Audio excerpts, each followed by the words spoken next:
వరంగల్ జిల్లా పదార్చింతలతండ గ్రామ పంచాయతీ పరిధిలో ఒక ఉన్మాది చేసినటువంటి 2 జంట హత్యలు విచారకరం. లంబాడ గిరిజనులు చాలా ప్రశాంతంగా ఉండాల్సిన తండాల్లో ఇలాంటి ఘటన ఈ రాష్ట్రంలో మొట్టమొదటి ఘటన.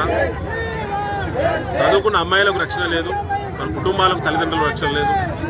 వాళ్ళ నలుగురిని చంపడానికి ప్రయత్నం చేస్తే 2 చనిపోయారు, తల్లిదండ్రులు చనిపోయారు.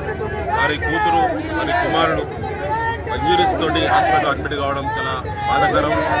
ఇంత ఘోరమైన ఘటన జరిగినప్పటికీ ప్రభుత్వం తరఫున ఎవరు కూడా రాకపోవడం చాలా శోచనీయం. హోంశాఖ రేవంత్ రెడ్డి గారి దగ్గర పెట్టుకున్నారు. ఏ ముహూర్తాన వారు ముఖ్యమంత్రి అయినలో కానీ రాష్ట్రంలో జరిగే విచిత్రమైనటువంటి జుగుప్సాకరమైన ఘటనలు చాలా జరుగుతూ ఉన్నాయి. నరసంపేట వేదిక ఒకసారి ఆలోచిస్తే నిన్నగాక మొన్న మన పోలీస్ సబ్ ఇన్స్పెక్టరే ఆత్మహత్య చేసుకునే పరిస్థితి వచ్చింది. వారి శవాన్ని రోడ్డు మీద పెట్టి దళిత కుటుంబం మా కుటుంబానికి న్యాయం చేయాలని చెప్పి ప్రభుత్వాన్ని ఆర్జించే దుస్థితి వచ్చింది. అది మరొక ముందే నిన్ననే నరసంపేటలో మరో ఘటన జరిగి తాగడానికి డబ్బులు ఇవ్వకపోతే మర్డర్ చేసి బాయిలేసే సంఘటన చూసినాం. ఇవాళ ఇలాంటి ఘోరమైన ఘటన నరసంపేట సబ్ డివిజన్లో మనం చూస్తూ ఉన్నాం. లా అండ్ ఆర్డర్ పూర్తిగా విఫలమైంది. పోలీసులు కేవలం అధికార పార్టీ నాయకుల యొక్క చెప్పులు మోసే ప్రయత్నం చేస్తూ ఉన్నారు తప్ప లా అండ్ ఆర్డర్ ఎక్కడ మెయింటైన్ చేయడం లేదు. Utterly flop law and order మొత్తం. ఇలా వరంగల్ జిల్లాలో కూడా లా అండ్ ఆర్డర్ లేదు, తెలంగాణ రాష్ట్రంలో కూడా లేదు. కొత్త డీజీపీ జితేందర్ గారికి మేము విజ్ఞప్తి చేస్తూ ఉన్నాం.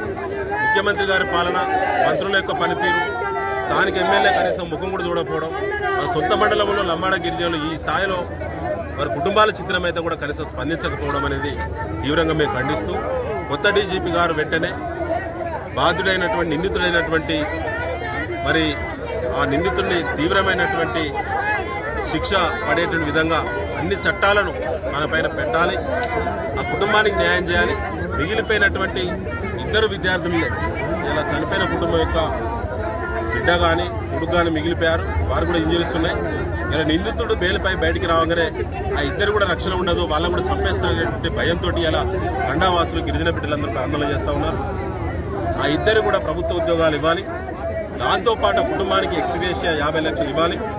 దాంతోపాటుగా మరి ఆ 2 పిల్లల రక్షణ కూడా ప్రభుత్వమే సంపూర్ణమైన బాధ్యత వహించాలని చెప్పి ఇలా బీఆర్ఎస్ పార్టీ డిమాండ్ చేస్తాం.